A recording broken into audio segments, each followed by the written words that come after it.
Nebular hypothesis, nebular hypothesis. ठीक है, ये लाप्लास ने दी थी, लाप्लास ने दी थी। ये कब दी थी? ये 1796 में। ठीक है, ये लाप्लास ने दी थी। अब उन्होंने, कांट ने बताया था कि मोशन होता है कोलिजन से, इस चीज को सुधार करने के लिए। ठीक है, दूसरा उन्होंने बताया कि रोटेशन की वजह से साइज इंक्रीज हो जाता है, उसको सुधार करने के लिए। ठीक है, तीसरा उन्होंने क्या बताया था? क्या बताया था उन्होंने तीसरा? कि ये कोल्ड एंड सॉलिड थे, इन चीजों को सुधार करने के लिए। तो उन्होंने अपने आप ही मान लिया, अपने आप ही लाप्लास ने, कि एक नेबुला थी जो बहुत हॉट थी। उन्होंने अपने आप ही इस चीज को मान लिया कि एक हॉट नेबुला थी, बहुत ही गर्म। जैसे कांट ने माना था ठंडे ठंडे छोटे छोटे पार्टिकल्स थे प्रिमोर्डियल, लेकिन इन्होंने अपने आप ही पहले ही नेबुला को मान लिया कि एक नेबुला थी जो बहुत हॉट थी, जो अपने एक्सिस पर रोटेट कर रही थी, रोटेट कर रही थी और गैसियस फॉर्म में थी वो। उन्होंने सॉलिड पार्टिकल्स माने थे, cold and solid particles, can't ने। और इन्होंने क्या माना? कि एक नेबुला थी जो हॉट है, जो गैसेस स्टेट में है। ठीक है, जो रोटेट कर रही है अपने एक्सिस पर। ठीक है, फिर मैं बाद में आपको इस पे बताऊंगा, एक बार सुन लेते हैं। फिर इन्होंने बताया कि वो रोटेशन उसका होता है, और जैसे जैसे उसका रोटेशन होता है समय के साथ वो कूल होने लगती है। ठीक है, रोटेशन। अब देखिए यहां पे उन्होंने मान लिया कि पहले ही एक नेबुला है, उन्होंने पहले ही एक नेबुला मान लिया जो अपने एक्सिस पर रोटेट कर रही है, जो हॉट एंड गैसियस फॉर्म में है, जो हॉट एंड गैसियस फॉर्म में है। ये उन्होंने पहले ही मान लिया।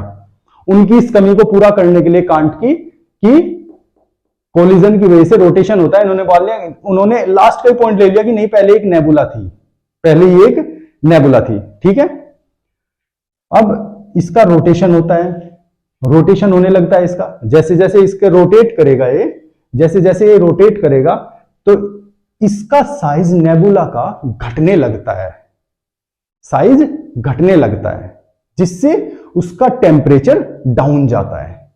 साइज सपोज करो पहले इतना था पहले, फिर इसका साइज घटने लगता है, ये साइज इतना होने लगता है, जिससे टेम्परेचर डाउन जाता है, टेम्परेचर डाउन जाता है नेबुला का, नेबुला का टेम्परेचर डाउन जाता है। और ये कंसंट्रेशन की वजह से, ग्रेविटेशनल फोर्स की वजह से, कंसंट्रेशन की वजह से ये ठंडे होने लगते हैं, ठंडा होने लगता है, और साथ में सॉलिड फॉर्म में आ जाते हैं। देखिए सॉलिड फॉर्म में आ जाते हैं ये। अब ये इसकी जो फॉर्म हो जाती है वो सॉलिड हो जाती है, सॉलिड फॉर्म में आ जाते हैं।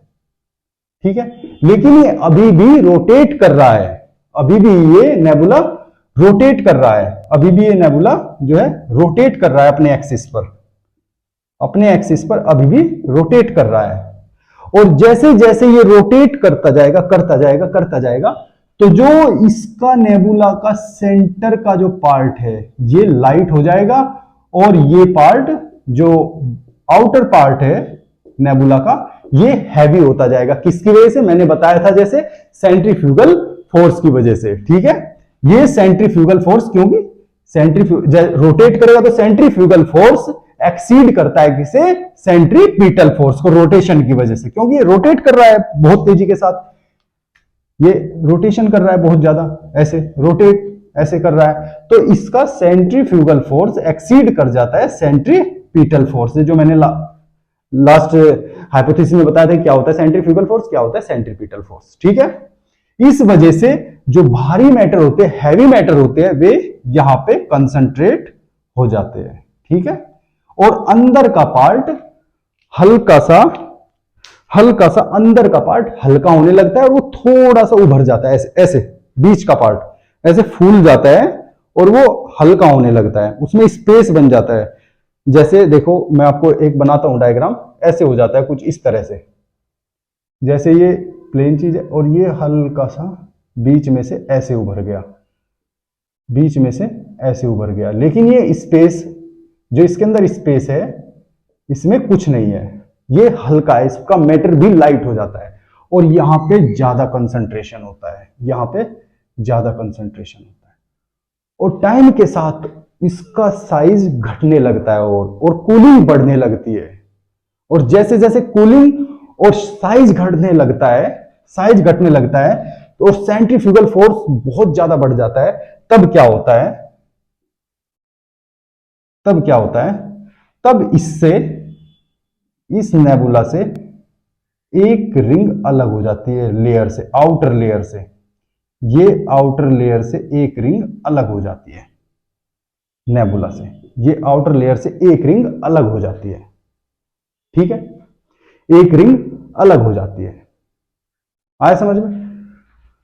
अब जब ये रिंग अलग हो जाती है, ये रिंग, क्योंकि अभी भी मोशन में है ये रिंग भी, अब ये रिंग इसके चारों ओर रोटेट करने लगती है ये रिंग, लेकिन ये रिंग, अब जो ये रिंग अलग हुई है, ये रिंग इसके चारों ओर रिवॉल्व करने लगती है।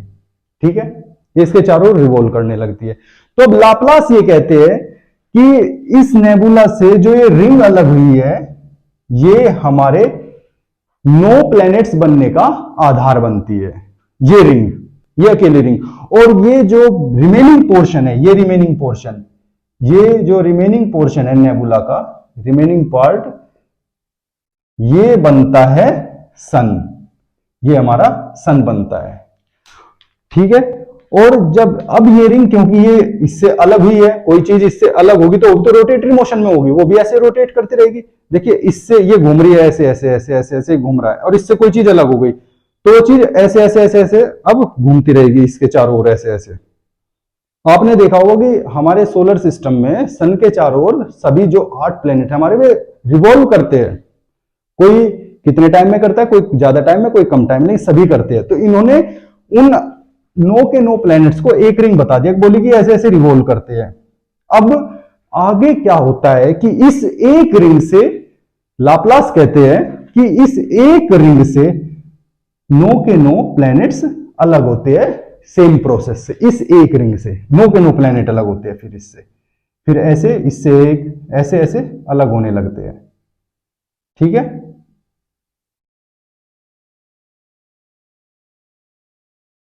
उन्होंने ये बताया।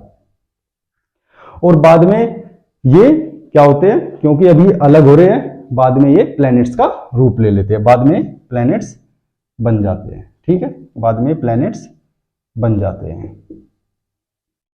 ठीक है, लेकिन इसके बाद इनकी इस थ्योरी में कुछ करेक्शंस होते हैं, इनकी थ्योरी में कुछ कमियां होती है, तो रोश आते हैं। रोश भी एक फ्रेंच ज्योग्राफर है, रोश ROSCH, वे भी एक फ्रेंच ज्योग्राफर है। वे आते हैं, वे कहते हैं नहीं आपने जो ये बताया ना, एक रिंग से 9 प्लैनेट बनते हैं, बोले कि आपका प्रोसेस गलत है। और सब मैं आपकी बात मानता हूं कि आपने ठीक कहा है, लेकिन नहीं, जब रोटेटरी मोशन होता है तभी के तभी 9 रिंग अलग होती है। उन्होंने, रोश ने बताया कि 9 रिंग्स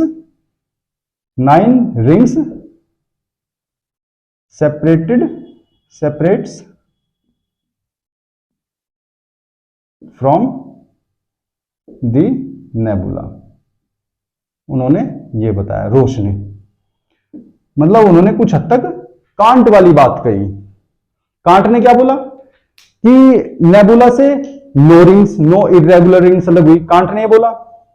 इन्होंने क्या बोला, इन्होंने बोला कि नहीं, नेबुला से एक रिंग अलग हुई और उस एक रिंग से 9 रिंग्स अलग होती है। वो एक रिंग 9 रिंग्स में डिवाइड होती है, 9 इरेगुलर रिंग्स में। फिर वे सभी पार्टिकल्स इकट्ठा होकर प्लैनेट्स का निर्माण करते हैं, वो आगे का प्रोसेस है। ठीक है, इन्होंने ये बताया। ठीक है, तो आज के लिए हमारा ये था, नेबुलर हाइपोथेसिस थी हमारी और गैसियस हाइपोथेसिस थी, आज हमने ये पढ़ी। आप हो सके तो इन सबको उतार लिया करो साथ के साथ और समझ लिया करो, स्क्रीनशॉट ले लेना। और मैंने इसके नोट्स अपने डिस्क्रिप्शन के, जो वीडियो का डिस्क्रिप्शन है उसमें लिंक दिया है, इसके नोट्स वहां पे मिल जाएंगे आपको, हिंदी में मिल जाएंगे और इंग्लिश में मिल जाएंगे। ठीक है, दोनों में वहां पे नोट्स डाले हुए हैं। ठीक है, ओके, थैंक यू।